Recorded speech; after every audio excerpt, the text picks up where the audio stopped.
Right now, a machine a million miles from Earth is quietly catching light that left its source before our planet even existed. It does not blink, it does not sleep, and if anything had gone wrong on its way into position, there was no way to fix it. For months after launch, thousands of people on the ground watched graphs and numbers, knowing that a single stuck hinge could doom the entire mission. Yet the machine unfolded, focused, and opened its eye on the deep night. What it saw was not what anyone had rehearsed in their simulations. Instead of a gentle, predictable young universe, it found something wild and crowded. If the models were right, those galaxies should not be there. So the first question we have to ask together is simple and unnerving at the same time. Did we get the timeline of the cosmos wrong from the very beginning? To understand why this matters, imagine pressing pause on the universe as it looks to you now. The Milky Way sprawls across hundreds of thousands of light years, stars and gas and dark matter woven together into a rotating disk. Clusters and filaments stretch far beyond, a vast cosmic web that took billions of years to grow. When astronomers built their theories, this slow growth was the assumption baked into every line of calculation. Little things form first, then they merge into big things. If that is true, then the very earliest universe should be a quiet place, with only tiny, dim galaxies just starting to assemble. James Webb was designed as the ultimate test of that story. On the ground, it looked almost fragile, a golden mirror made of segments and a thin silver sunshield that had to unfold in layers. The sunshield is about the size of a tennis court, yet in space it had to be stretched out under perfect tension. The price tag was roughly $10 billion, spread over 2 decades of design, construction, and delay. All of that investment pointed toward one idea: send a cold, infrared eye far from Earth and let it stare back toward the first dawn. Getting that eye into position was a mission in itself. Webb does not orbit Earth the way Hubble does. Instead, engineers sent it to a point in space where the gravity of the Earth and the Sun balance in just the right way. This region is called the second Lagrange point, and it sits roughly a million miles away on the night side of Earth, always in our planet's shadow. There, Webb can keep its mirror icy cold and its instruments shielded from sunlight, which is essential when you are trying to see the faintest possible glow from galaxies at the edge of time. The path to that stable orbit was a chain of risks. After launch in late 2021, the observatory had to unfold like an enormous piece of space origami. Over the following weeks, it deployed antennas, mirrors, and the layered sunshield in a precise sequence. Engineers often mention one number when they describe this period. There were more than 1,000 separate mechanisms that had to work, each one dependent on the previous step. You can think of it as a chain with over 1,000 links. If any single link failed, the whole telescope would be blind forever. No astronaut could ever visit it. Once Webb arrived near the second Lagrange point, the hard work of tuning began. Each mirror segment had to be nudged into exactly the right position so that together they acted like a single, flawless surface. The instruments were cooled to their operating temperatures and calibrated using nearby stars and galaxies. At the same time, astronomers on the ground were preparing their first observing programs, long lists of targets that covered everything from planets in our own cosmic backyard to the most distant galaxies they could find. Everyone knew that the deepest images would take time, but they also knew that when those images appeared, they would be unlike anything seen before. To understand why Webb's images are so special, we have to talk about what happens to light as the universe expands. When a galaxy sends out a photon, that photon travels through space like a tiny messenger. Over billions of years, the very fabric of space stretches. As it stretches, the wavelength of the photon stretches too. Light that started out in the visible range, or even in the ultraviolet, becomes redder and redder until it slips into the infrared. By the time light from the first galaxies reaches us, it is invisible to our eyes. It passes right through Earth's atmosphere as heat. Only a telescope above that atmosphere, tuned to infrared wavelengths, can catch it. That is what James Webb was built to do. While Hubble gave us glorious pictures in visible and ultraviolet light, Webb is optimized for the long, red wavelengths that carry information from the deep past. Its mirrors are larger, which means it can collect more light from extremely faint sources. Its detectors are designed to pick out tiny differences in infrared color. Together, these features let Webb act as both a camera and a time machine, revealing not only where distant galaxies are, but also how long their light has been traveling and what kinds of stars and gas they contain. When the team released the first full deep field image, even seasoned astronomers were startled. At first glance, it looked like a familiar kind of picture, a crowded field of stars from our own galaxy in the foreground, and beyond them, a swarm of galaxies scattered across the frame. Some are spirals, some are smooth ellipses, and many are distorted into stretched arcs by the gravity of massive clusters. But hidden among them were tiny, faint red smudges that stood out once you knew how to look. These were the candidates for the earliest galaxies, objects so far away that their light had been on the road for more than 13 billion years. According to the standard picture of cosmology, those distant red smudges should be small and relatively simple. The story goes like this. At first, the universe is a nearly uniform sea of dark matter and gas. Over time, slightly denser regions of dark matter begin to pull in more material through gravity. Gas falls into these invisible halos, cools, and forms the first stars. These stars live fast and die young, seeding the gas with heavier elements and driving winds that stir everything up. Small galaxies grow, collide, and merge into larger ones, but this takes billions of years. It is a slow, hierarchical build-up from small to big. If that story is correct, then in the first few 100 million years after the Big Bang, the universe should be filled with tiny, struggling galaxies. These early objects might form stars quickly, but their total mass should still be modest. Their light should be dim, their structures messy. In fact, before Webb, many simulations suggested that telescopes would have a hard time even finding such galaxies. They would be too faint, too rare, or too buried in the glow of nearer objects.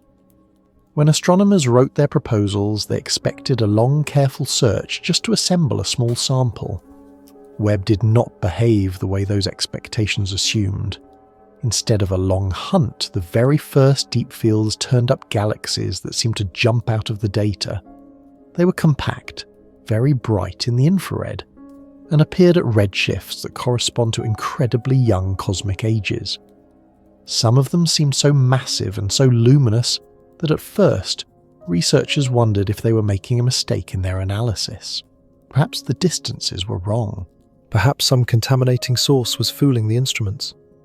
For months, teams around the world checked and rechecked their methods. One of the most striking of these objects is a galaxy that became known as Jades after the survey that first highlighted it. In Webb's image, it appears as nothing more than a tiny red dot, easily overlooked among the thousands of other specks. But when astronomers extracted its spectrum and measured how much the light had been stretched, they realized they were looking at a galaxy that existed when the universe was only about 2% as old as it is now. In other words, Jades was already in place only a few 100 million years after the Big Bang. The surprise did not end there. By studying the brightness and colours of Jades in different filters, scientists could estimate how many stars it contained and how fast new stars were still being born. The numbers suggested a system that was not just a tentative beginner, but a galaxy that had already formed a large population of stars. In some analyses, its mass in stars approached that of mature galaxies billions of years later. It was as if you looked into a nursery and found, not a newborn, but a teenager who had somehow skipped childhood. The natural explanation whenever you see something unusually bright at great distance is to suspect an active black hole. When matter falls into a black hole, it heats up and can shine more intensely than billions of stars. But in the case of Jades, the light appeared to be dominated by starlight rather than by a compact, blazing core. There was no clear signature of the kind of hot, swirling disk that marks an actively feeding black hole. That made the galaxy even more puzzling. It seemed to be bright and massive in the most ordinary way, simply by virtue of containing a lot of stars. As more data came in, Jades turned out not to be a lone oddball. In survey after survey, Webb found additional candidates, each one a small, bright point whose light originated when the universe was still in its infancy. The null result that many cosmologists quietly expected never arrived. Instead, catalogue after catalogue filled up with early, surprisingly mature-looking systems. Some of these candidates would later be revised as new measurements refined their distances, but the overall trend held. The young universe was more active and more crowded with significant galaxies than the standard models had forecast. That mismatch pushed researchers back to their simulations. Perhaps gas falls into dark matter halos more efficiently than previously thought under the pristine conditions of the early universe. Perhaps the first generations of stars formed with different masses or different clustering behaviour than those we see today, making them more effective at turning gas into light. Perhaps feedback from stellar winds and supernova explosions was weaker than expected, allowing more gas to stay in place and keep forming stars. Each of these possibilities has consequences that ripple through the entire cosmic story. Webb also extended our view of cosmic history itself. Before Webb, the most distant confirmed galaxies came from deep observations with Hubble and ground-based telescopes, reaching back to around a few 100 million years after the Big Bang. With its infrared sensitivity and larger mirror, Webb pushed that frontier significantly deeper. In only its first set of observing cycles, it extended the timeline we could probe by roughly 40% in terms of look-back time. This meant that the window through which we could watch the universe grow had suddenly widened, and the earliest frames looked much busier than expected. The challenge now is not simply to add more points to a diagram, but to reconcile these early, bright galaxies with everything else we know about cosmology. The same physics that governs the cosmic microwave background, the glow of the early hot universe, also sets the initial conditions for structure formation. Those conditions were measured with great precision. Large-scale surveys of galaxies and clusters at later times seem to line up with that picture. Yet when Webb stares into the deepest darkness, the details appear off. There is no single error bar you can adjust to make everything sit neatly again. For you and me, listening to this story, there is a kind of tension here that goes beyond numbers on a plot. We are watching people who thought they knew the broad outline of cosmic history, suddenly confronted with scenes that feel out of sequence. The early chapters contain characters that were supposed to enter the stage much later. That is one of the reasons astronomers talk about James Webb in such vivid language. It is not just another telescope. It is a test of whether our story about how the universe assembled itself is really as complete as we believed. So far, we have focused on the galaxies themselves, on their masses and their starlight, and their unexpected maturity at such young ages. We have been asking how so much structure could appear so early, and whether that means the universe builds itself faster under certain conditions than we had assumed. But there is an even deeper question lurking inside those bright red dots, one that has to do with what might be hiding at their centres. Because if these galaxies were already this large and this luminous at the dawn of time, then whatever was growing in their hearts must have been racing ahead even faster than the stars around them. If the stars in those early galaxies had to rush to build such a bright city of light, then their central black holes had to sprint even harder. In the modern universe, there is a quiet rule that seems to link every big galaxy to the monster in its core. Measure the bulk of the stars in the central bulge, and you will find that the mass of the central black hole is a tiny but predictable fraction of that total. Measure how fast those stars are whipping around, and the black hole mass tracks that too. It is as if galaxies and their central black holes grew up together, feeding and gaining weight in tandem over billions of years. The usual story goes like this. A young galaxy starts with gas falling into its dark matter halo. That gas cools and forms stars, while a smaller fraction of it spirals all the way down into a central black hole seed. The seed might be a few tens or a few hundreds of times the mass of the Sun, left over from the first generation of stars. Over time, new gas keeps raining in. Some portion makes more stars. Some portion gets swallowed by the black hole, lighting it up as a quasar when it feeds quickly. Radiation and winds from the central engine push back on the surrounding gas, slowing further growth. In the long run, that feedback keeps the balance between black hole and galaxy. Webb's early discoveries hint that in the first act of cosmic history, that balance may have been broken. Some of the compact, bright galaxies it sees at high redshift show signs that their central black holes are already far too massive compared to their stellar hosts. They are like toddlers, with the heart of an adult, organs growing ahead of the body that was supposed to contain them. If those measurements hold up, then the coevolution picture has to be adjusted. Either black holes got a head start, or they found some way to gorge themselves far more efficiently than we see today. Astronomers have long known that there were very massive black holes in place early on. Even before Webb, surveys with ground-based telescopes and older space missions had found quasars shining from a universe less than 1 billion years old. These objects are so bright that they outshine their host galaxies, powered by black holes with masses of 1 billion suns or more. To get that big so quickly, starting from ordinary stellar remnants, a black hole would have to feed at an almost continuous, near maximal rate. It is like trying to fatten a child into a heavyweight champion in a very short time, without ever missing a meal. There are two classic ways to solve that problem. One is to accept the long, steady growth and simply push every parameter to its limit. You start with a seed black hole, perhaps a few tens or hundreds of solar masses, and you let it accrete at close to its maximum sustainable rate almost constantly. You minimize episodes where feedback blows away its fuel. You place it in a very dense region where gas is abundant and the gravitational well is deep. If all of that works, you might just barely reach the masses inferred for early quasars by the time the light we see left them. The other option is more radical. Instead of starting with tiny seeds, you imagine black holes that are born already enormous. In this picture, vast clouds of pristine hydrogen and helium in the early universe never quite managed to fragment into many small stars. Instead, the cloud collapses more or less directly into a single, central object that can reach tens of thousands or even hundreds of thousands of solar masses in one dramatic event. These are often called direct collapse black holes. With such a head start, it becomes much easier to reach 1 billion solar masses in the short window before we observe them. Webb does not see the black holes directly. It sees the light of stars and gas around them, the way ripples on a pond can reveal a stone you cannot see. In some of the compact red galaxies at high redshift, the densities are so extreme and the inferred stellar masses so high that any plausible central black hole would have to be a giant relative to the usual scaling relations. In a few candidates, the broad emission lines in their spectra hint at gas moving at enormous speeds near a compact core, evidence that at least some of these early systems are already lit up by active nuclei.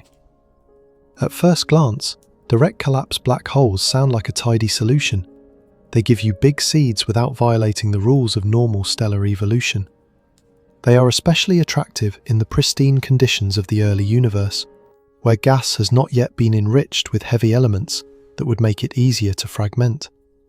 But as always in cosmology, a fix in one corner of the theory tends to push on another.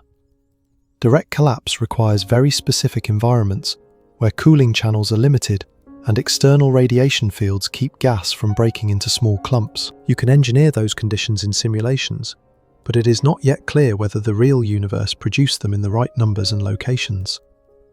On the other hand, if you try to solve everything with rapid growth from small seeds, you run into a different wall. Feeding a black hole is not like pouring water into a bottomless well. As more matter falls in and heats up, the surrounding region becomes so bright that radiation pressure pushes back. There is a natural limit to how quickly matter can be added before this outward force matches the inward pull of gravity.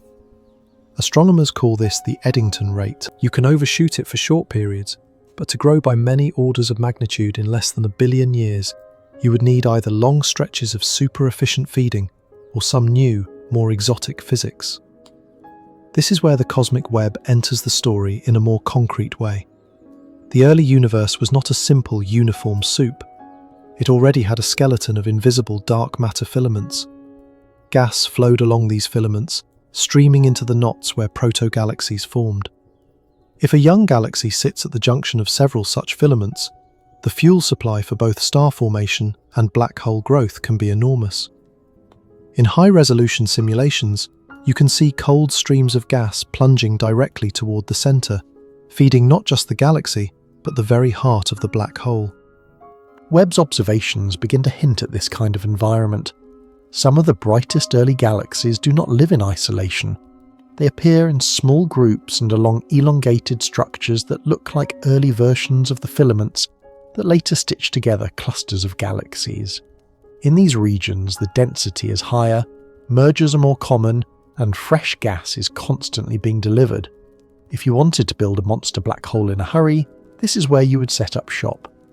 The galaxies become both signposts of and participants in the earlier stages of large-scale structure. Yet even this appealing picture leaves puzzles. If early galaxy centres grew their black holes in such privileged environments, we might expect those galaxies to continue dominating their surroundings as time goes on. They should evolve into the central giants of massive clusters, with black holes that remain oversized compared to the general population. In some cases, we do see such extremes, colossal black holes in brightest cluster galaxies. But in other cases, the observed descendants seem oddly ordinary. Somewhere along the way, the paths of these systems have to converge back toward the familiar scaling relations. Webb is also uncovering a related population that has become famous under a simple description: the little red dots. These are compact, intensely red sources that pack a great deal of mass into a tiny region. Some seem to be star-bursting galaxies, turning gas into stars at an incredible pace inside a small volume. Others may be dominated by heavily obscured active nuclei, where a central black hole is doing most of the work, while dust and gas hide the details from direct view. In either case, they represent a mode of growth that is extreme by the standards of the present day. If these little red dots are indeed the cradles of rapidly growing black holes, then they give us a new handle on the problem.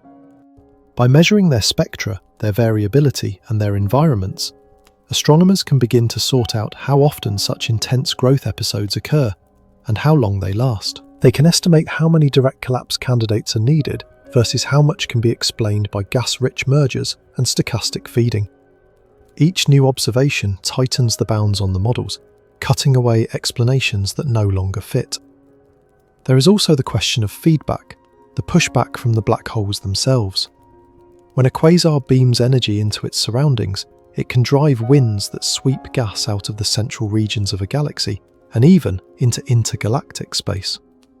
In the local universe, we see evidence that such outflows can shut down star formation in massive galaxies, leaving behind red and dead systems that no longer build new stars. If black holes in the early universe grew too fast and pushed too hard, they might choke off their own fuel supply long before reaching the masses we infer.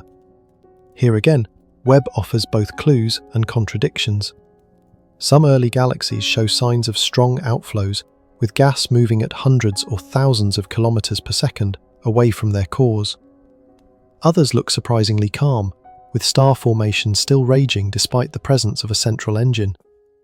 It is possible that feedback operates differently when galaxies are so much more compact and gas-rich, or that the geometry of inflows and outflows along the cosmic web filaments channels energy in directions that allow continued feeding. Each new system adds a little more nuance and a little more complexity to the picture. As you listen to this, you might feel the pattern that is emerging. Every time we seem to pin down an answer about these early black holes, it opens a door onto a new set of questions.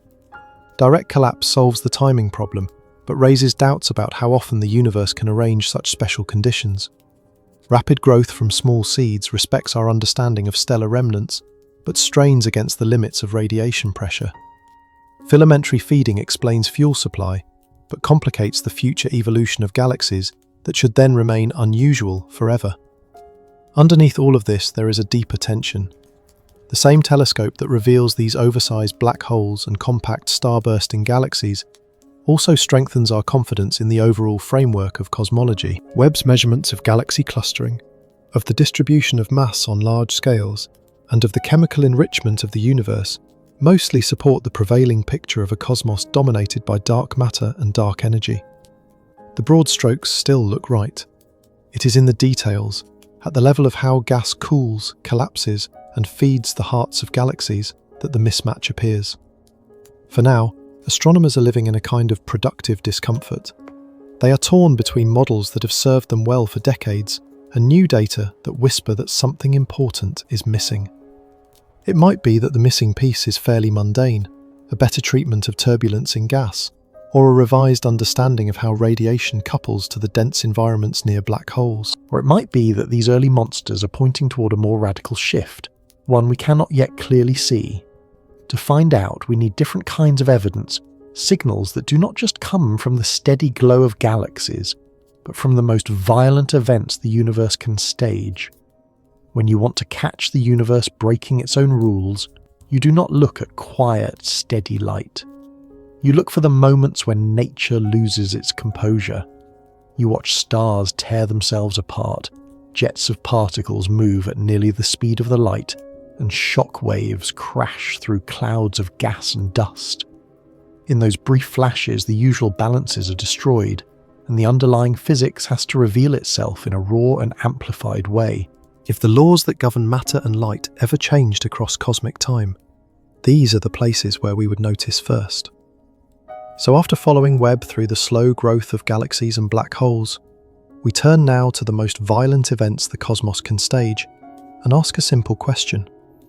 When the universe explodes, does it explode in the same way everywhere and every when? To start, we do not have to leave our own galaxy.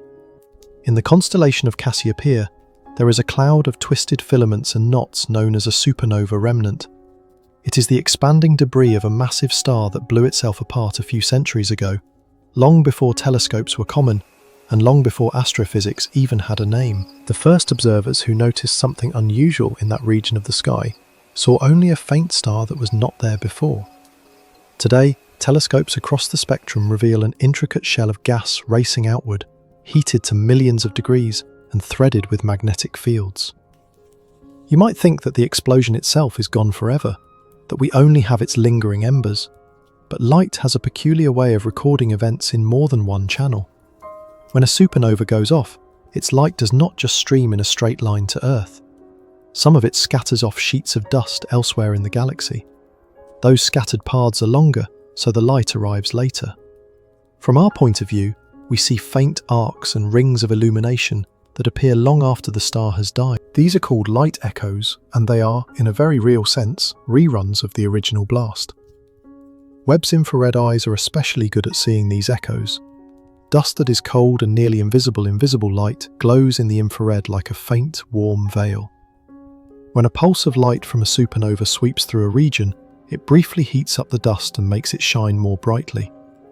By mapping how those illuminated patches move over time, astronomers can reconstruct the three-dimensional structure of the dust in the region. What looks like a flat, messy smear in a single optical snapshot turns out to be a stack of sheets and filaments, arranged at different distances from us.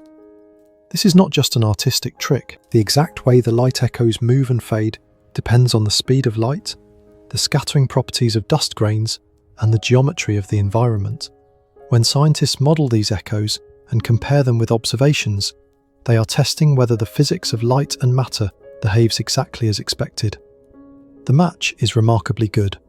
The same equations that describe how a flashlight beam sweeps across a foggy field on Earth also describe how a shock wave of light from a dying star paints rings on galactic dust.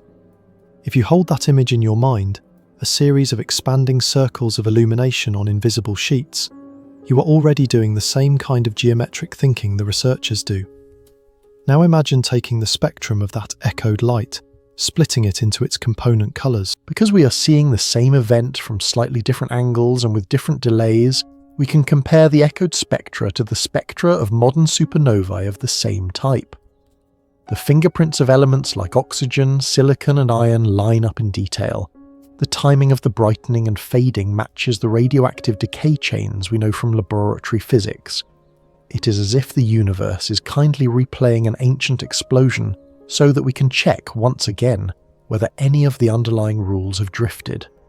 These local tests give us confidence, but they are still close to home in both space and time.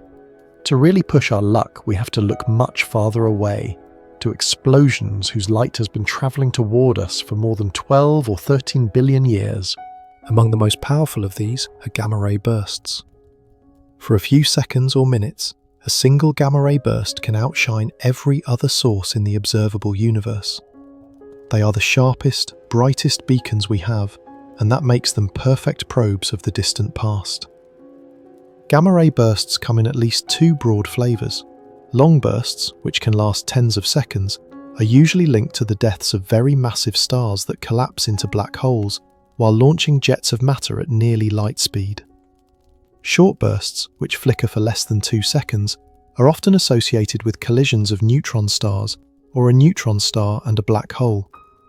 In both cases, the gamma rays are just the opening salvo. As the jets slam into the surrounding material, they produce an afterglow that shines across the spectrum, from X-rays down to radio waves, for days or months. Modern observatories maintain a kind of early warning network for these events. Spacecraft that monitor the sky for high-energy flashes send out alerts within seconds. Automated systems on telescopes around the world swing into position, catching the afterglow as quickly as possible. When one of these bursts happens to occur very far away, its light is stretched by the expansion of the universe in much the same way as the light from distant galaxies. Features in its spectrum shift to longer wavelengths. By measuring that shift, astronomers can tell how long the light has been travelling, and thus how far back in time they are looking. Every once in a while, one of these alerts turns out to be even more special than usual. The gamma ray signal may be extraordinarily bright, or its afterglow may show spectral lines that suggest an extreme distance. In those cases, James Webb becomes part of the response team. Because Webb is oversubscribed and planned months in advance, it cannot chase every transient. But for record-breaking events, the schedule can be adjusted. The telescope points its infrared instruments at the fading afterglow and at the host galaxy that cradled the doomed star. At those wavelengths, Webb can do 2 crucial things. First, it can pick out the faint host galaxy, even when the afterglow has faded below the reach of other telescopes. That gives astronomers a context for the explosion, the mass and star-forming activity of the environment where the progenitor star lived and died. Second, Webb can obtain very detailed spectra, tracing not just a single redshift, but the fine structure of absorption and emission features imprinted by the gas around the burst and along the line of sight. When you compare the spectra of a gamma-ray burst afterglow in the nearby universe to one from more than 12 billion years ago, you are making an extraordinarily simple but profound test. Do the shapes of the continua match once you correct for distance and dust? Do the relative strengths of key features obey the same physics of shocks, particle acceleration and radiation that we use to interpret closer events? Does the timing of the rise and decay of the afterglow follow the same power laws that come from our theory of how jets decelerate in surrounding gas? So far, the answer is that they do. A burst that went off when the universe was young behaves, in its basic physical signatures, much like a burst that went off a few billion years later in a spiral galaxy not too different from our own. There are differences in detail, of course. Early host galaxies tend to have lower abundances of heavy elements because there has been less time to build them up through previous generations of stars. That can change the way the progenitor star loses mass before it dies, and it can alter the density profile of the gas around it. But the core physics of the explosion seems to be the same. This consistency is not something we should take for granted. Many speculative ideas in cosmology have entertained the possibility that the so-called constants of nature might drift over vast spans of time. If the strength of electromagnetism were slightly different in the ancient universe, or if the relative masses of fundamental particles had shifted, the nuclear reactions in massive stars would run differently. The pattern of elements they leave behind would change. The energy balance in a collapsing core would shift, altering how shocks revive and how jets penetrate surrounding layers. Explosions are sensitive instruments for detecting such changes. Small differences in the underlying physics can produce large variations in observable behaviour. Yet when we line up the fingerprints from local and distant events, the broad match holds. The same nuclear lines appear at the same relative strengths once we account for redshift and chemical environment. The same ratios of kinetic energy to radiation appear in afterglow modelling. It is as if nature is sending us the same play performed on different stages, with different scenery, but with an unchanging script. None of this means that the early universe was boring. If anything, the opposite is true. The record-breaking bursts that Webb and its partner telescopes study often come from galaxies that are forming stars at a furious rate. These are places where massive stars are being born, living fast and dying young, flooding their surroundings with radiation and heavy elements. In some cases, the very detection of a gamma ray burst at high redshift tells us that stars massive enough to produce it were already in place at a surprisingly early time. That ties back to the bright early galaxies that troubled cosmologists in the first place. There is also a subtler use for these explosions. The afterglow light has to pass through the gas that fills intergalactic space before it reaches us. Along the way, atoms of hydrogen and other elements absorb specific wavelengths, leaving a forest of lines in the spectrum. By studying these patterns, astronomers can measure how much neutral hydrogen was present between galaxies at that epoch. This connects gamma-ray bursts directly to the process of reionization, when the first stars and galaxies turned the cosmic fog transparent. You can picture this as shining a flashlight through a misty room. Nearby, the air might be clear, but farther away the beam becomes patchy and dim as it passes through thicker clumps. By analysing exactly where the light is absorbed and where it is transmitted, you can map the fog. In the universe, that fog is the neutral hydrogen between galaxies. Explosions at the edge of time let us test whether the transition from opaque to transparent space happened as smoothly and early as our models suggest, or whether it was more uneven and extended. Here again, Webb's strength in the infrared is crucial. The key hydrogen features for very distant bursts are shifted into wavelengths that ground-based telescopes struggle to observe because of the glow and absorption of Earth's atmosphere. Webb, high above that interference, can see them cleanly. It can measure subtle changes in line shapes and depths that tell us not just whether the fog was present, but how clumpy it was and how it evolved with time. Piece by piece, gamma-ray bursts become both fireworks and flashlights, both celebrations of stellar death and tools for mapping the young cosmos. All of this brings us to a quiet but profound conclusion. When we use explosions as laboratories, the universe tells us that its basic rules have been remarkably steady. The way matter collapses, the way shocks accelerate particles, the way light interacts with gas and dust, all of these seem to follow the same patterns whether we are looking nearby or across nearly the entire observable history of the cosmos. That steadiness is part of what makes cosmology possible at all. It lets us believe that when we read the light from early times, we are not being misled by changing laws. And yet, even as the laws hold firm, the outcomes they produce can differ in surprising ways. The same physics, applied in a denser, more pristine universe, can yield brighter early galaxies, more frequent massive stars, and a higher rate of extreme events than our models had comfortably anticipated. Explosions at the edge of time are telling us that the stage was set differently back then, even if the script was the same. To understand why that stage produced such an unexpectedly vivid show, we have to go back to the very first actors that ever walked onto it, the first stars and the first light they poured into the darkness. Those first stars and that first light did more than brighten the darkness. They also began to push on the fabric of space itself, adding their gravity and their radiation to a universe that was already expanding. To make sense of why early galaxies look so grown up, and why explosions at the edge of time behave the way they do, we have to know how fast that fabric has been stretching all along. If the stage itself is swelling at a different rate than we thought, then every distance and every age we infer from the light we see could be slightly off. So before we walk among those first actors, we need to step back and ask a deceptively simple question. How fast is the universe expanding right now, and does that answer agree with the story told by its oldest light? The idea that the universe is expanding began with a pattern in nearby galaxies. When astronomers measured how the spectra of those galaxies were shifted toward the red, they saw that almost all of them were receding from us. The more distant the galaxy, the faster it seemed to be moving away. That relationship became known as the law that ties distance to recession speed. Its slope tells us how many kilometers per second of recessional speed you get for every megaparsec of distance. You can think of it as the expansion rate today, a single number that summarizes the current stretching of space. Over the decades, measurements of that number became more precise.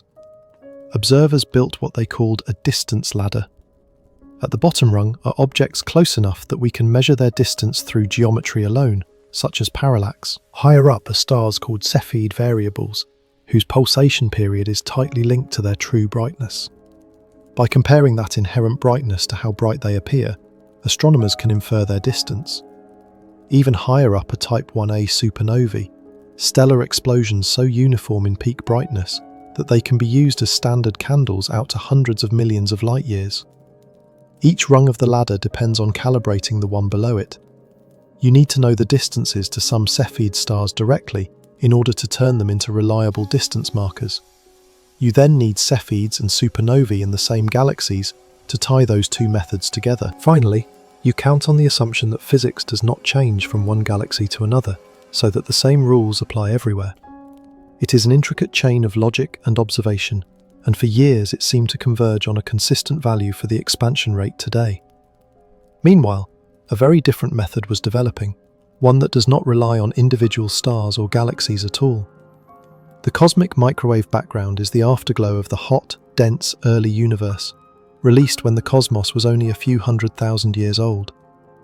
Tiny ripples in its temperature and polarization pattern encode information about the density of matter, the density of radiation, and the geometry of space. By fitting these patterns with a model that includes dark matter and dark energy, cosmologists can infer not just the conditions back then, but how the universe should have expanded from that time to now. From the microwave background, you can compute a predicted expansion rate today. It is not measured directly, but it falls out of the model as a consequence of matching the early universe. For a while, the direct ladder measurements and the predicted value from the cosmic microwave background were in reasonable agreement. Small differences were written off as noise or as issues that would shrink away as data improved. The broad confidence was that both methods were validating the same underlying picture, a universe whose expansion is controlled by familiar ingredients. Then the measurements on both sides became sharper. The microwave background missions refined their data and analysis, pinning down the early universe parameters with exquisite precision. At the same time, teams using the distance ladder improved their calibrations. Spacecraft that could measure parallaxes with micro-arcsecond accuracy set the foundation. Hundreds of Cepheids in nearby galaxies were observed in detail. Type 1, a supernova samples grew larger and cleaner. With every improvement, the error bars shrank. That is when the two methods stopped overlapping. The expansion rate inferred from nearby supernova and Cepheids came out noticeably higher than the rate predicted by the microwave background model. The difference was not huge in absolute terms, only a few kilometers per second per megaparsec. But statistically, as the uncertainty shrank, the tension grew. It was like measuring the same person with two different tape measures and finding that one consistently says they are taller than the other insists, by more than either ruler claims to allow. At first, many astronomers suspected that the ladder side was to blame. After all, it relies on messy, luminous objects in dusty galaxies. Cepheids sit in crowded fields. Their light can be contaminated by neighbouring stars. Dust can redden and dim them in complex ways. Supernovae may not be perfectly uniform candles under all conditions. It seemed plausible that some subtle bias, repeated many times, was nudging the ladder toward an artificially high expansion rate. If that were true, then better instruments and cleaner data could reveal and correct the problem. This is where James Webb enters the story. One of the most powerful things Webb can do is take extremely sharp infrared images of crowded starfields and galaxies that already contain well-studied Cepheid variables and Type 1a supernovae. Infrared light penetrates dust better than visible light and is less affected by extinction. Webb's resolution is high enough that it can separate individual Cepheids from their neighbours in galaxies tens of millions of light-years away. That means it can test whether past observations blended light from multiple stars together and misjudged distances. When Webb looked at these key calibration galaxies, observers held their breath. If the Hubble tension was due to a misreading of Cepheid data, Webb should see fewer genuine Cepheids than previous telescopes thought, or find that they were systematically brighter or dimmer than assumed. Instead, the results were stubborn. After accounting for better resolution and reduced dust effects, the distances inferred from Cepheids remained consistent with the earlier ladder measurements. The expansion rate derived from them did not collapse toward the microwave background value. If anything, the discrepancy became harder to dismiss. In other words, Webb did exactly what it was designed to do. It stripped away layers of potential systematic error and showed that the ladder to the contemporary universe stands on firmer ground than before. That pushes the burden of explanation elsewhere. Either the microwave background analysis is missing some ingredient, or the model that connects the early universe to the present needs to be revised. There are only so many dials you can turn in that model before you start breaking its successes in other arenas. One possibility people explored was our local environment. Perhaps we live in a slightly unusual region of the universe, a bubble that is underdense or overdense compared to the average. That could skew the apparent expansion rate measured from nearby galaxies, while leaving the global model intact. Detailed surveys of galaxy clustering and large-scale structure, however, suggest that while local variations exist, they are not nearly big enough to account for the full tension. The idea that we just happen to sit in a cosmic void that tricks our measurements looks less and less convincing.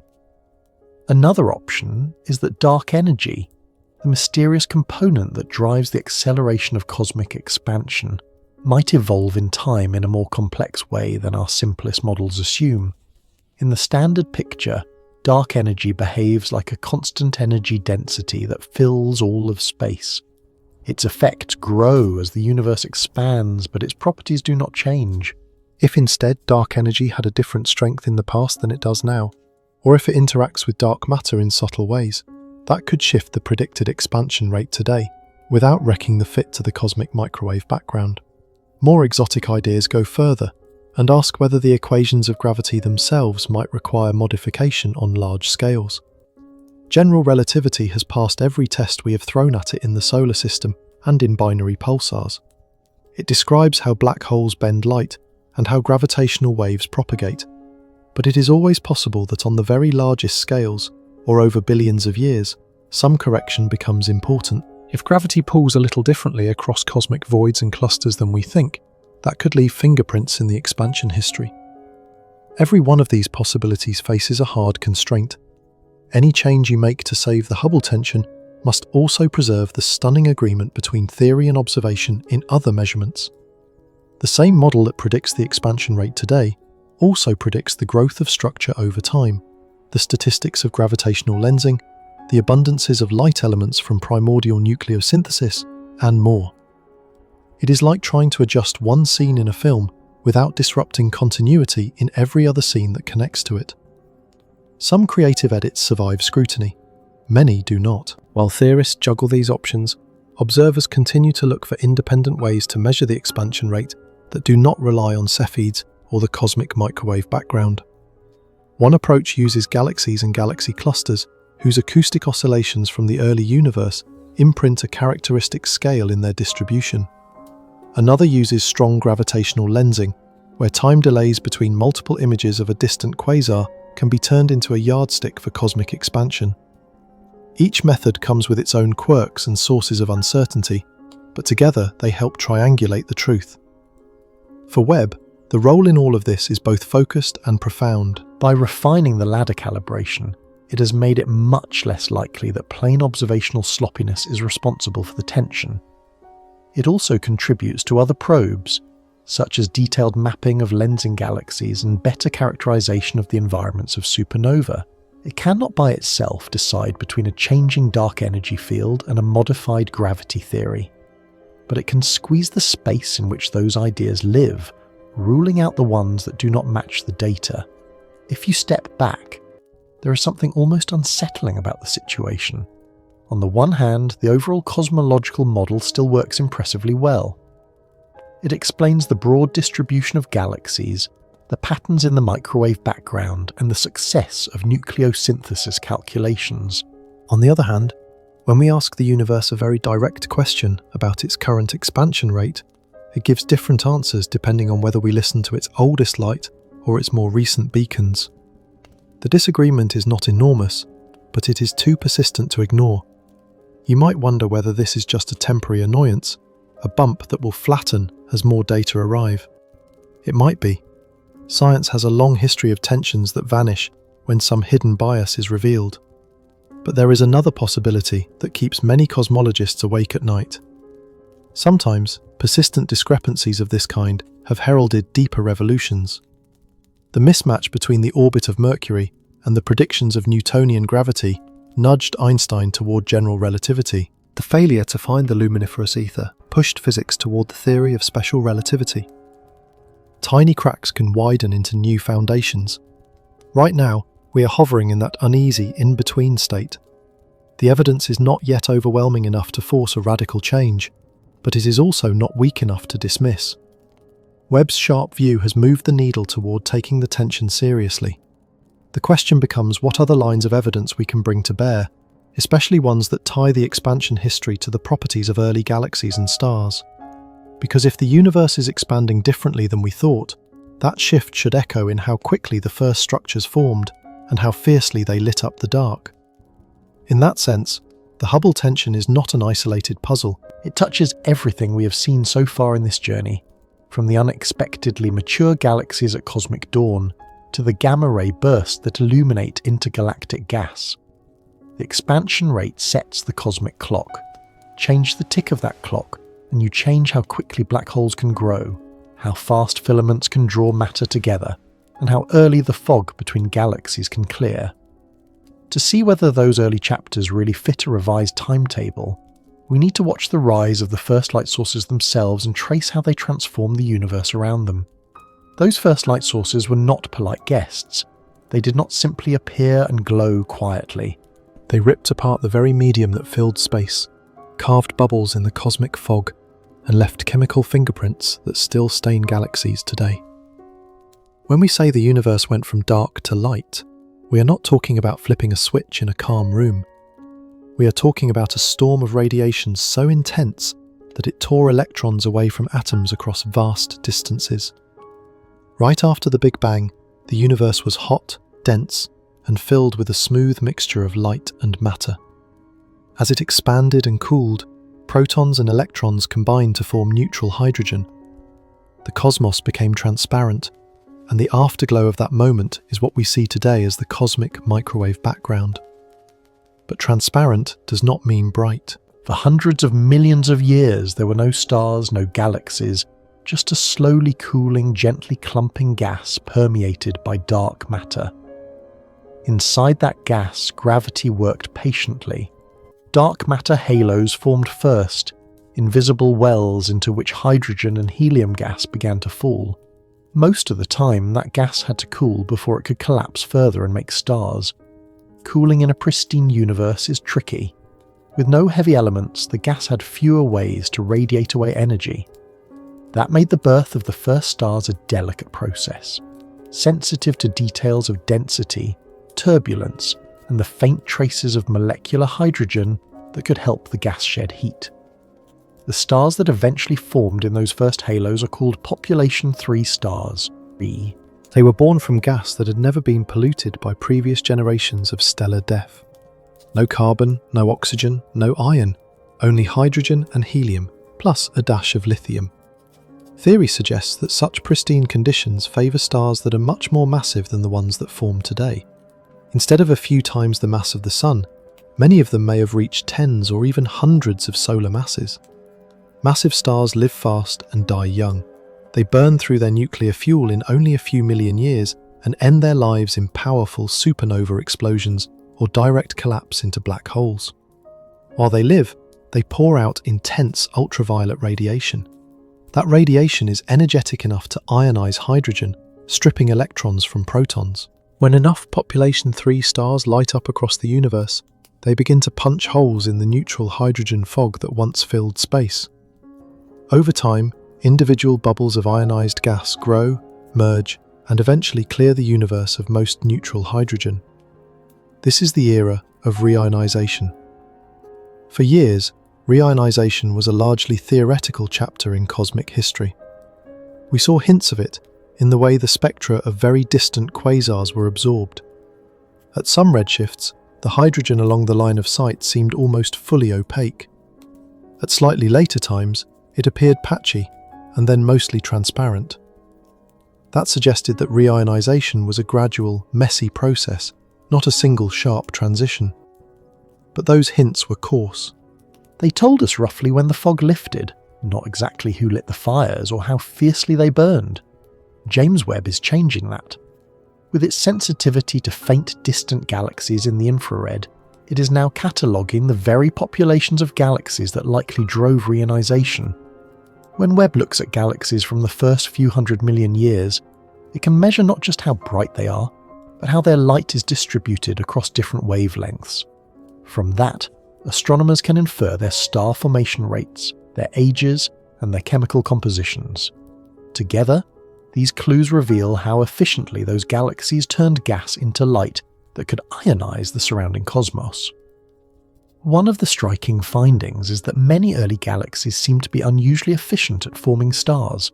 Given their estimated masses, they are producing far more starlight than typical galaxies do later in cosmic history. Some candidates show extremely blue ultraviolet slopes, which suggests a population of hot young stars and relatively little dust to block their light. In simple terms, these early systems are like cosmic bonfires, flaring up quickly and pouring huge amounts of ultraviolet radiation into space. In some of the most extreme cases, Webb sees hints that population 3-like stars may still be contributing in pockets of the early universe. Certain galaxies, like the famous object called GNZ11, show spectral features that include strong helium emission and unusual ratios of other lines. These patterns can be explained if a fraction of their stars are extremely hot and massive, similar to what population 3 models predict. If that interpretation is right, then we are not just seeing the ashes of the first stars, we are seeing their direct light filtered through young galaxies. Even when the stars themselves are more ordinary, the sheer number of early galaxies that Webb is turning up is surprising. Surveys that were designed with conservative expectations in mind are finding more bright galaxies at high redshift than predicted. Instead of a sparse population of tiny, struggling protosystems, the census looks more like a crowded town square. That has immediate consequences for reionization.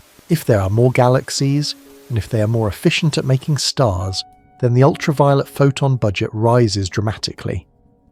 There is still a key unknown in this budget, something called the escape fraction. Not all of the ionizing photons produced by stars make it out of their home galaxies. Many are absorbed by gas and dust in the immediate surroundings. The fraction that actually escapes into intergalactic space depends on the structure of the galaxy, on how supernova explosions punch holes in the gas, and on the chaotic interplay between inflows and outflows. Webb cannot measure this fraction directly for the most distant galaxies, but it can study analogues at lower redshift and constrain how porous early galaxies might have been. When researchers put all of these pieces together, a picture begins to emerge.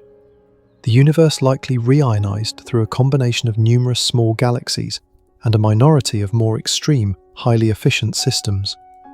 There may also have been contributions from early quasars, where black holes at the centers of galaxies poured out ionizing radiation. But the balance of evidence points towards starlight as the primary driver. The surprising brightness and abundance of early galaxies that Webb sees suggest that the reionization process might have been faster and more complex than many models assumed.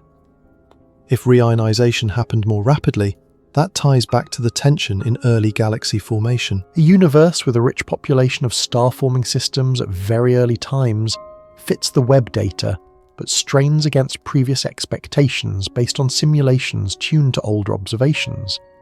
It invites a re-examination of how gas cools and collapses in the first dark matter halos, how feedback from the first supernova behaves, and how quickly chemical enrichment spreads.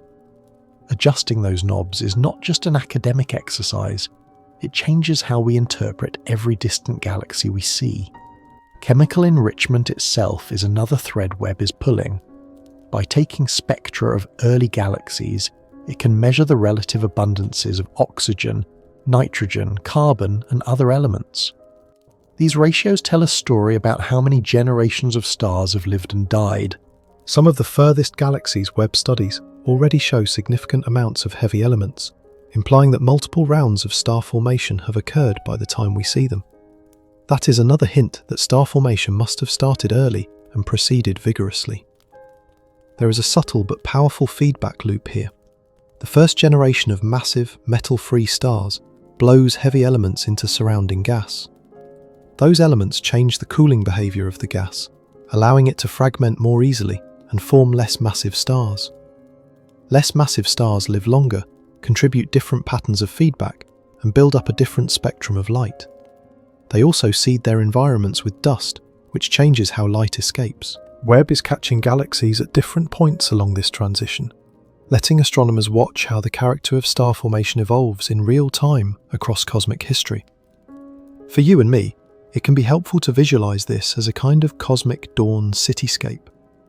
In the very earliest moments, there are only a few skyscraper-like stars, towering in mass and brightness over a dark plain. Their harsh light begins to cut channels through the fog.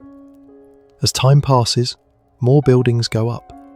The skyline fills with mid-sized towers and clusters of smaller structures. Streetlights and windows switch on everywhere. The overall glow rises, and eventually the fog is burned away. Webb is flying over that city at different times in its construction and sending us images and spectra from each stage. What makes this dawn so fascinating is that it looks both familiar and alien. Familiar because the same basic physics of star formation, feedback, and chemical enrichment appears to be at work. Alien because the initial conditions and timescales are unlike anything we see in the nearby universe. A small change in the density of gas or the timing of collapse can produce vastly different outcomes. That sensitivity might help explain why simulations, which always have to simplify some aspects of the real universe, struggle to match the abundance of bright early galaxies that Webb has uncovered. The pace of reionization also has implications for the Hubble tension we explored earlier. The timing of when the universe became transparent again is linked to the expansion history. A faster expansion can change how quickly structures form and how concentrated they become. If the early universe was expanding in a subtly different way than our standard model predicts, it could leave signatures in both the reionization timeline and the pattern of early galaxies. Webb's data on the brightness, number, and clustering of these galaxies are therefore feeding directly into efforts to refine or revise the cosmological model. At the same time, reionization is not just about grand theory, it also shapes the environments in which later galaxies and planets form. When ultraviolet radiation floods intergalactic space, it heats and ionizes low-density gas, making it harder for that gas to cool and fall into small halos. That can suppress the formation of the tiniest galaxies and alter the fuel supply for larger ones.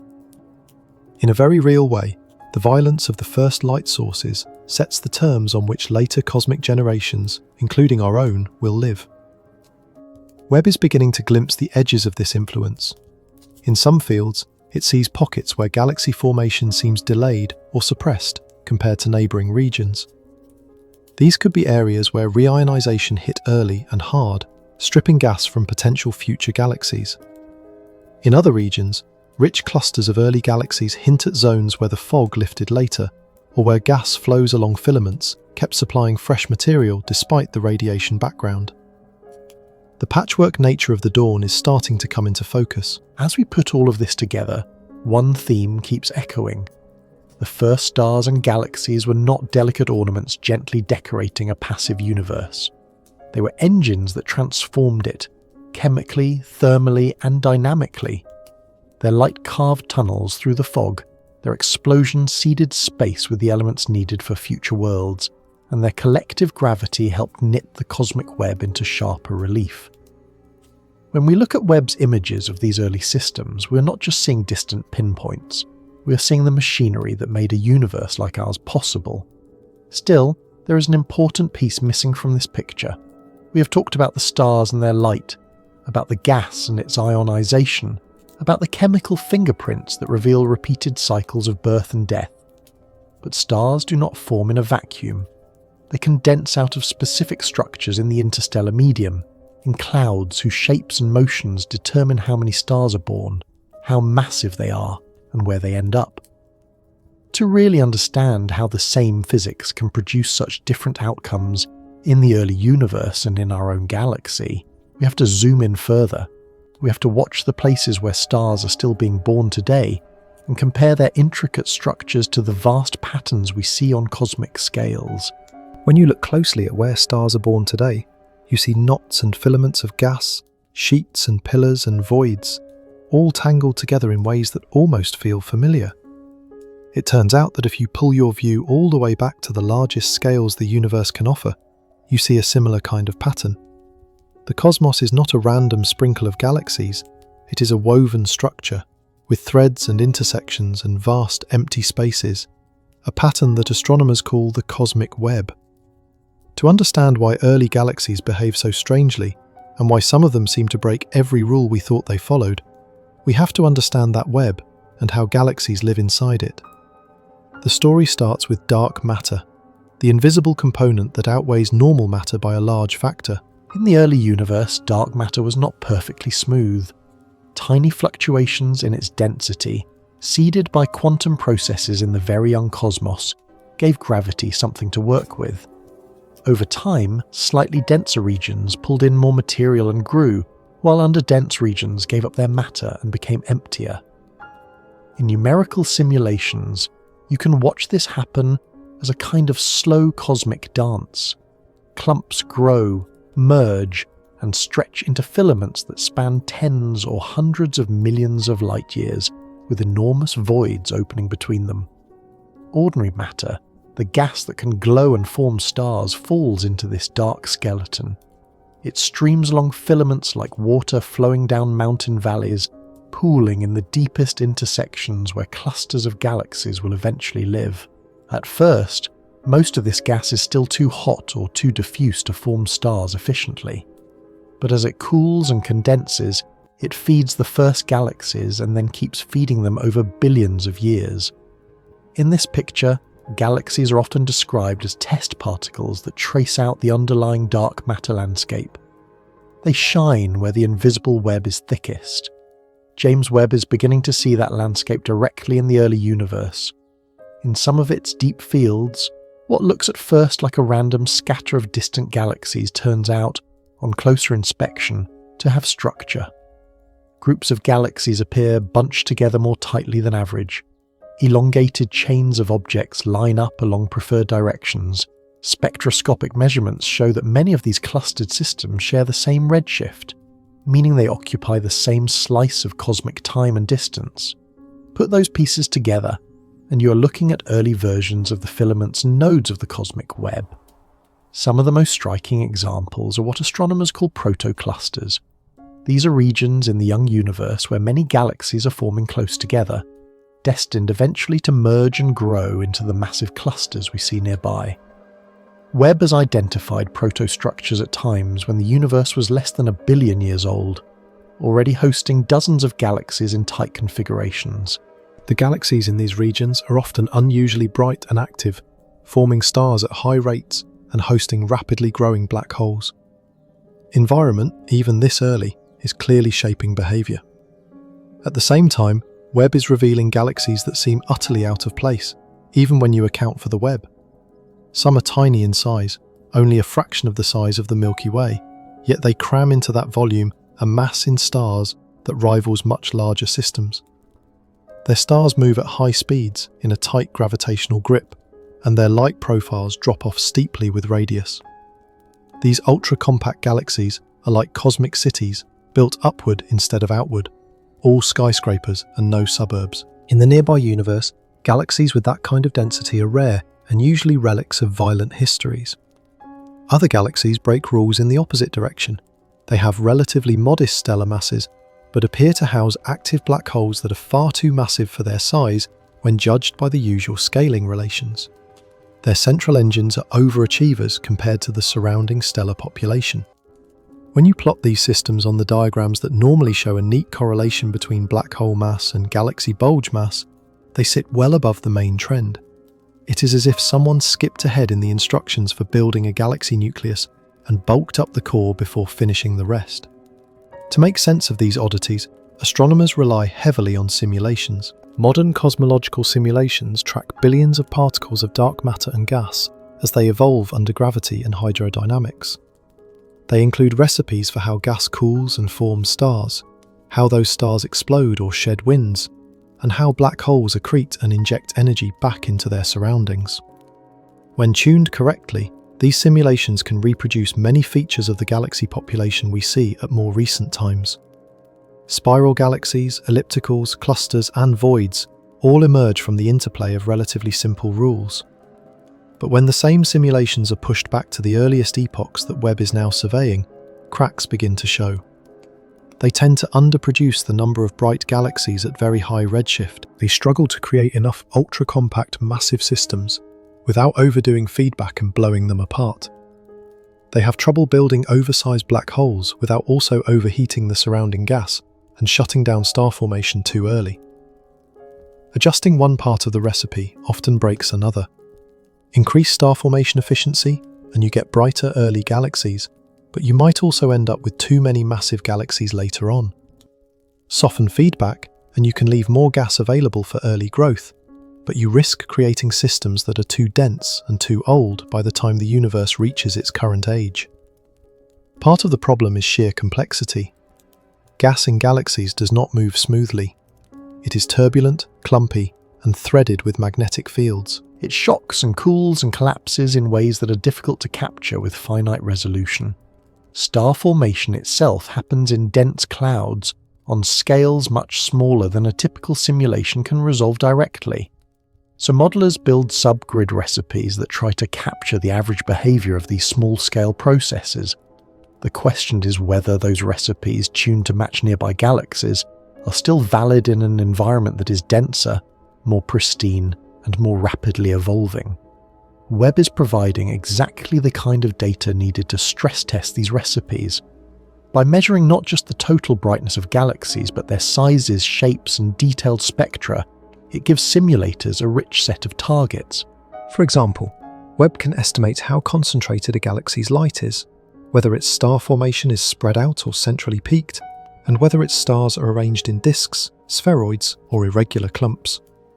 It can identify outflows through broadened and shifted spectral lines, and it can map how chemical abundances vary within a single galaxy. Some of the emerging trends are surprising. Many early massive galaxies appear to be far smaller in physical size than present-day galaxies of similar mass. Over time, galaxies seem to puff up, growing in radius while their stellar masses grow more modestly. Simulations can reproduce this general effect through repeated minor mergers and the cumulative impact of feedback-driven gas flows, which deposit stars at larger radii. But the degree of compactness in some of Webb's galaxies suggests that the early phase of assembly may be even more intense and centrally focused than models assume. There is also evidence that gas flows along filaments are more resilient than expected. In some simulations, feedback from star formation and black hole activity heats and expels gas so efficiently that cold filaments are disrupted before they can penetrate deep into halos. Yet observations of certain early galaxies hint at sustained, high-rate star formation that would be difficult to maintain without a steady resupply of cold gas. That suggests that in at least some environments, cold streams manage to punch through the hot halo and feed the central regions. Getting that balance right in simulations is an ongoing challenge. When you put galaxies into this context, they stop looking like passive tracers and start looking like dynamical engines that reshape their own surroundings. Their radiation fields change the temperature and ionization state of the gas around them. Their outflows enrich and stir the intergalactic medium, adding heavy elements that alter cooling rates. Their gravitational potentials focus inflows and merge smaller systems. Over cosmic time, this feedback between galaxies and the Webb can steepen filaments, empty out voids further, and change the pace at which structure grows. One way to visualize this is to think of the cosmic web as a network of rivers and lakes, and galaxies as both reservoirs and dams. Water, in this case gas, flows downhill along the channels set by dark matter. Where galaxies sit, they can store some of that water, redirect some through their own complex plumbing, and spray some back out through fountains of feedback. The shape of the river network is set by gravity, but the detailed flow in each channel depends on what the galaxies along it are doing. Webb is now letting us see both the rivers and the dams at much earlier times than before. There are even hints that some early galaxies may accelerate the growth of structure in their neighbourhoods. In dense regions, clustered galaxies, all pouring energy and metals into their surroundings, can change the cooling behavior of nearby gas, making it easier for new halos to light up quickly. This positive feedback could help explain why protoclusters appear so rich in bright galaxies. Once a region gets a head start, it may run away from the average, building up a complex ecosystem of galaxies, black holes, and hot gas that will eventually become a massive cluster. All of this has consequences for the larger cosmological puzzles we have met along the way. The abundance and clustering of early galaxies feed into constraints on the total matter density of the universe and the statistical properties of the initial fluctuations. The way galaxy sizes and densities evolve affects our interpretation of gravitational lensing signals, which in turn help measure the growth of structure over time.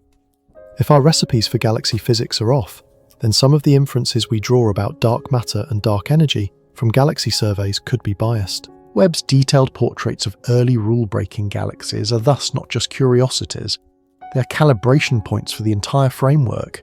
For now, a kind of dialogue has opened between observations and simulations. Astronomers use Webb to map the webs and knots of the early universe in finer detail. Simulators adjust their models and see whether the same kinds of galaxies emerge in the right places and in the right numbers. Sometimes the match improves, sometimes new discrepancies appear. The process is iterative and, in a way, humble. It forces us to admit that while the broad strokes of the cosmic web are well understood, the way gas and stars and black holes move through that web is still a work in progress. As you follow that back and forth, it is easy to forget that our own galaxy is just one participant in this grand structure. The Milky Way sits in a modest filament, part of a local group of galaxies that is itself embedded in larger walls and sheets. The same physics that shapes distant rule-breaking galaxies also shapes the clouds and clusters of gas from which our stars are born. The patterns repeat, from tens of millions of light-years down to a few light-years across. To see how deep that correspondence runs, and to test whether the missing physics in our models might be hiding in plain sight at smaller scales, we have to leave the distant web for a moment and pay attention to the structures much closer to home, in the space between nearby stars and in the faint glow around our neighbouring systems. Out in the space between nearby stars, the universe looks quiet at first glance. There are no bright spiral arms, no glaring quasars, just a faint background glow and a sprinkling of points. But if you look with the right eyes, you see that even this apparent emptiness is busy. It is filled with gas and dust shaped into ripples and sheets, threaded by magnetic fields and stirred by shocks from old explosions. This is the medium from which new stars and planets will rise, and it is the closest place we can watch the same physics that builds galaxies playing out in intricate detail. Among all the places we might choose to study up close, one set of stars draws our attention almost automatically. Just over 4 light-years away, the Alpha Centauri system sits in our galactic neighbourhood, a triple star arrangement that has inspired stories and calculations for generations. 2 of its stars are similar to the Sun, one slightly larger and brighter, the other a bit smaller and cooler. The third is a dim red dwarf called Proxima. If we want to understand how typical our own system is, and how often stars like the Sun host complex families of planets, it makes sense to start here. Finding planets around Alpha Centauri is not easy, even though it is so close. The glare of the stars overwhelms the faint reflected light of any planet, the way a stadium floodlight drowns out a firefly. Techniques like the radial velocity method, which senses the tiny wobble of a star pulled by an orbiting companion, have pushed their limits. Transit searches, which look for a small dip in starlight when a planet crosses the stellar face, are hampered by geometry and the brightness of the stars. Direct imaging, where you try to actually see the planet's own glow, is even tougher. This is where sensitive infrared eyes like Webb's can make a difference. Cool planets far from their stars do not shine invisible light, but they do emit faint infrared radiation as they slowly leak away the heat of their formation. By using special masks and clever image processing to block out most of the starlight, astronomers can look for tiny patches of excess glow in the immediate surroundings. It is like sliding your hand in front of a flashlight beam to search for the faint outline of something hiding nearby. Hints have already appeared that there may be a cold, giant planet in the Alpha Centauri system, orbiting far from its host star. In some observations, there is a slight excess of infrared light in one direction from the star, consistent with a world something like a distant Saturn or Neptune. The signal is fragile, close to the limits of what current instruments can reliably detect, and it has to be checked repeatedly before anyone will call it a discovery. But even as a candidate, it is a tantalizing idea. A large, cold planet would likely shepherd smaller bodies, comets, and icy debris, shaping an outer reservoir much as our own giant planets do. If such a world is confirmed, it adds a new piece to the puzzle of how planetary systems build themselves.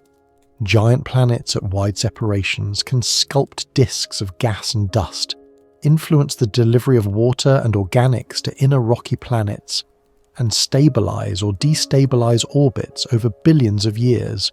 Around Alpha Centauri, a giant at the outskirts could create quiet zones closer in, where smaller, potentially habitable planets might enjoy long-term stability.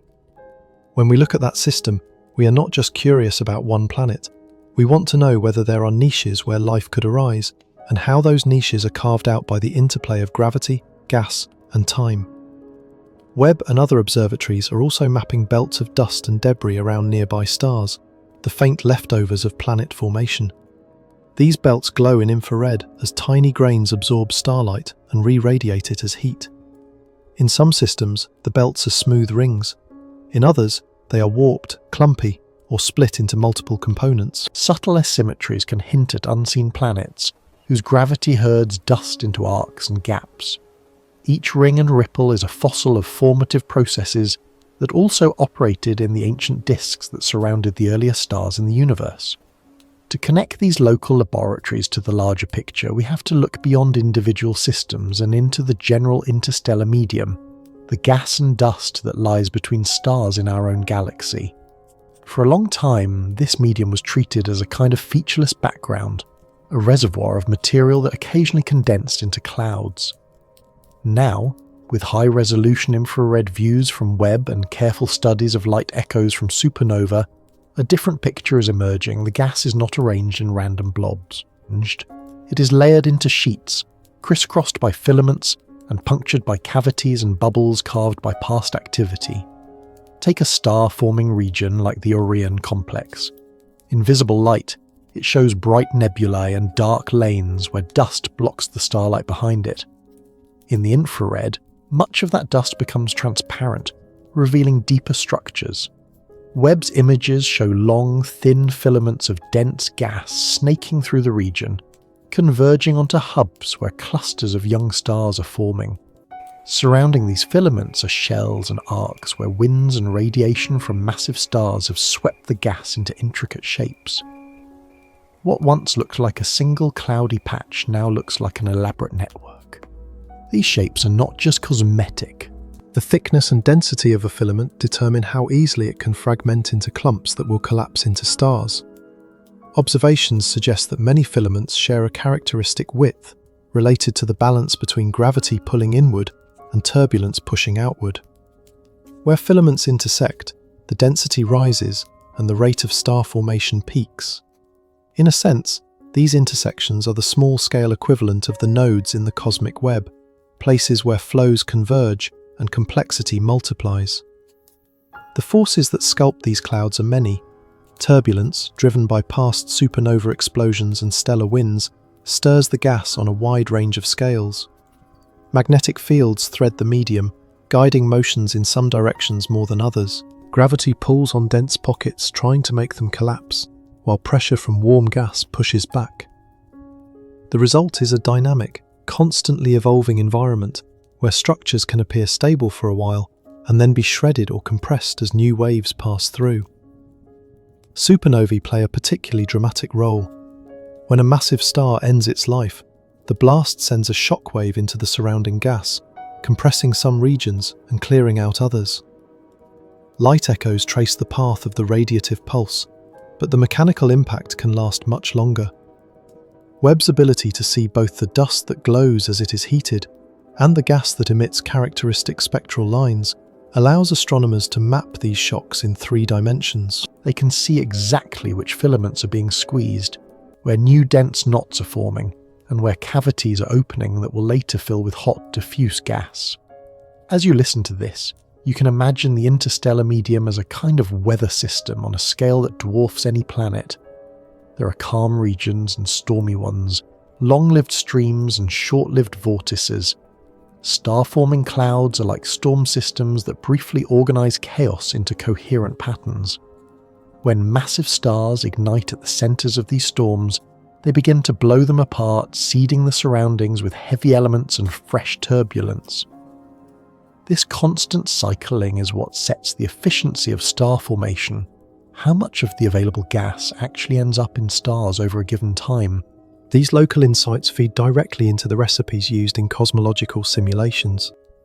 When modelers decide how easily gas should turn into stars at a given density and temperature, they draw on observations of regions like Orion, Carina, and the Magellanic Clouds.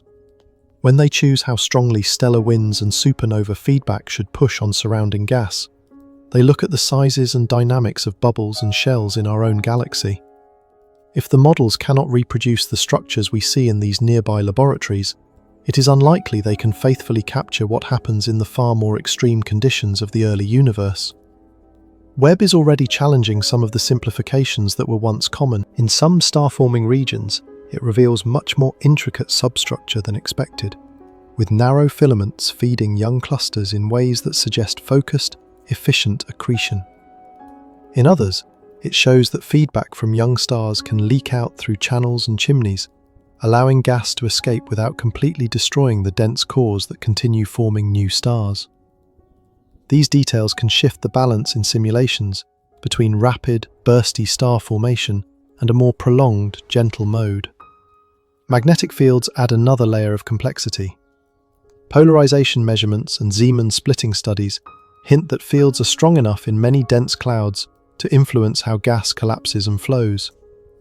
They can align filaments along certain directions and slow down fragmentation in others. Incorporating these effects accurately into large-scale models is challenging but crucial. If magnetic support is more important in some environments than assumed, that could change the timing and distribution of star formation throughout a galaxy. Cosmic rays, high-energy particles accelerated in supernova remnants and other energetic regions also thread through this medium. They can heat gas in subtle ways, ionize molecules, and influence chemistry in dense cores. Their pressure can contribute to driving winds out of galactic disks. Once again, the same particles that subtly shape the conditions in which planets form also can help loft gas out into the halos of galaxies and into the filaments of the cosmic web. The micro and the macro are tied together by the same agents. Closer to home, the Sun and Alpha Centauri both reside in a region of the Milky Way that has been sculpted by past explosions. We live inside a structure known as the local bubble, a cavity of hot, low-density gas several hundred light-years across, likely created by multiple supernovae over the past tens of millions of years. The walls of this bubble are traced by dense clouds where new stars are forming. Webb's detailed views of nearby star-forming complexes help map these boundaries, showing how previous generations of massive stars prepared the stage for our own system. This perspective raises an intriguing thought. Planetary systems and the potential for life they harbour do not emerge in isolation. They are embedded in a history of nearby explosions, passing shocks, and changing radiation backgrounds. A system born deep inside a quiet filament may have a very different experience from one forming near the edge of an active star-forming shell. Whether habitable planets are common may depend not just on the properties of their host stars, but on where those stars sit in the broader tapestry of the galaxy and the Webb. When we think back to Alpha Centauri and the search for planets there, we can see it as part of this larger story. Its stars move through the same structured medium as the Sun, experiencing similar bubbles and filaments over millions of years. Any planets in that system will be bathed in the same galactic environment, subject to the same long-term trends in cosmic weather. If we ever detect signs of atmospheres or even biosignatures around such nearby worlds, We will interpret them against the backdrop of this shared history. In a way, studying the interstellar medium and nearby systems becomes a form of calibration for our cosmic imagination. It teaches us how sensitive star formation and planet building are to local conditions, how feedback ripples through a region, and how structures on vastly different scales can echo one another. The branching filaments in a star-forming cloud are smaller cousins of the filaments that feed protoclusters in the early universe. The bubbles carved by supernovae in our local bubble are miniatures of the cavities carved by groups of galaxies in the intergalactic medium. As we pull these threads together, a pattern emerges. The universe does not operate with one set of rules for the small and another for the large. The same basic laws of gravity, fluid dynamics, radiation and magnetism shape everything from the cold gas near Alpha Centauri to the bright knots at the edge of the observable universe. What changes is the context, the density, the temperature and the history. To really see our place in that pattern, and to understand what Webb's discoveries are telling us about the full story, we have to step back once more and look at all of these scales at once, from nearby clouds to the farthest galaxies, as parts of a single unfolding narrative. When you hold all of these pieces in your mind at once, the universe starts to look less like a collection of separate puzzles and more like a single, looping story. The same gravity that shapes the cosmic web guides gas into the dense filaments where stars are born. The same explosions that light up the edge of time stir the clouds that one day assemble into planets. The same expansion that stretches light from the first galaxies sets the pace for how quickly structures can grow. James Webb sits in the middle of this story as both a witness and a bridge, linking the very distant to the very nearby in a way no telescope has ever managed before. Think about how all of this would look if you could watch it unfold in fast forward. At first, there is only a nearly smooth haze, a faint pattern of ripples in density imprinted when the universe was unimaginably young. Those ripples deepen into a lattice of dark matter, a ghostly web that does not shine but pulls on everything that can.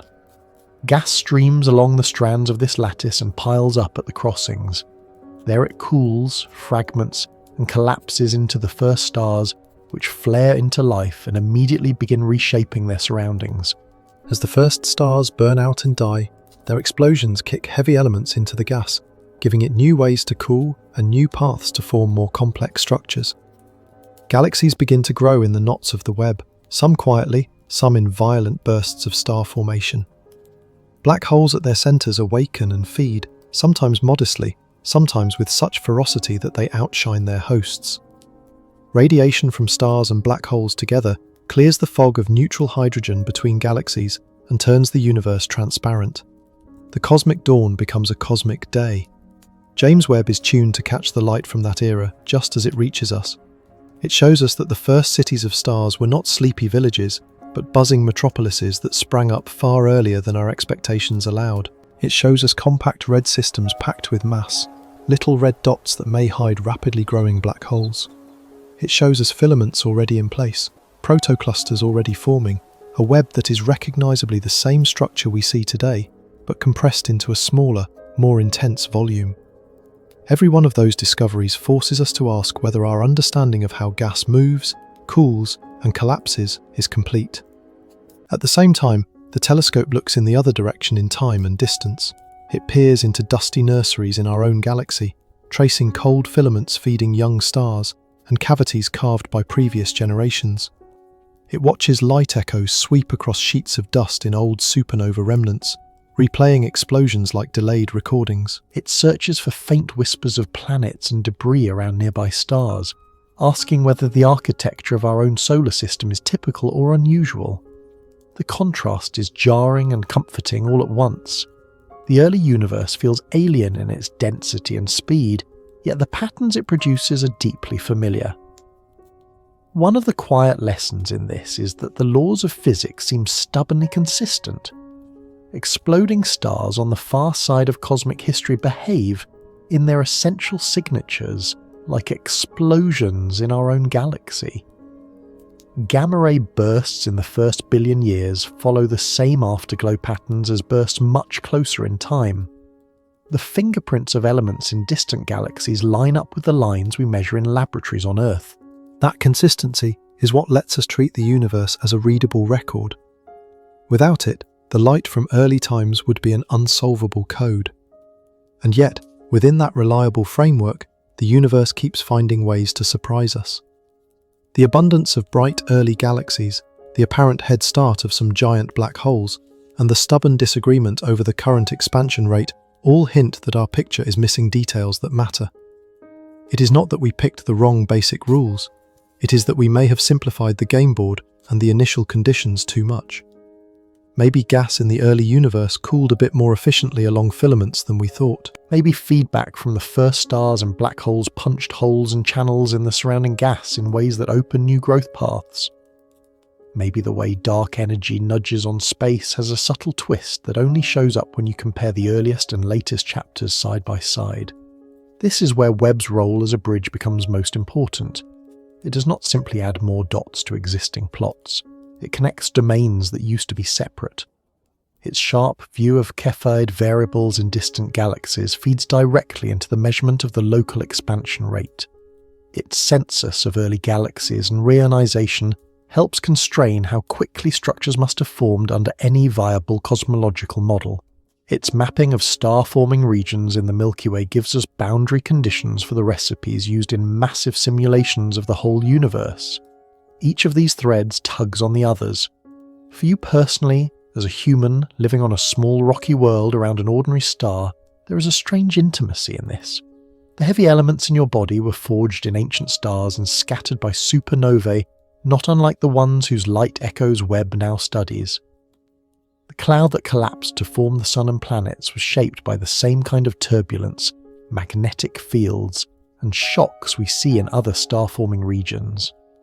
The long-term stability of Earth's orbit depends on the same interplay of gravity and resonance we suspect in planetary systems around nearby stars like Alpha Centauri. The story the telescope is telling about the universe is, quietly, also a story about the prehistory of your own existence. There is also a psychological dimension to this narrative. For much of our history, humans imagine the cosmos as a fixed backdrop, a stage built once and for all. Stars were thought of as eternal lamps, galaxies as static pinwheels. The picture emerging from modern astronomy, sharpened now by Webb, is very different. The universe is dynamic and evolving at every scale. Galaxies collide and change shape. Star formation waxes and wanes. Filaments grow more pronounced as matter flows along them. Even the rate at which space expands is not constant, but has changed over time as different components have dominated its energy budget.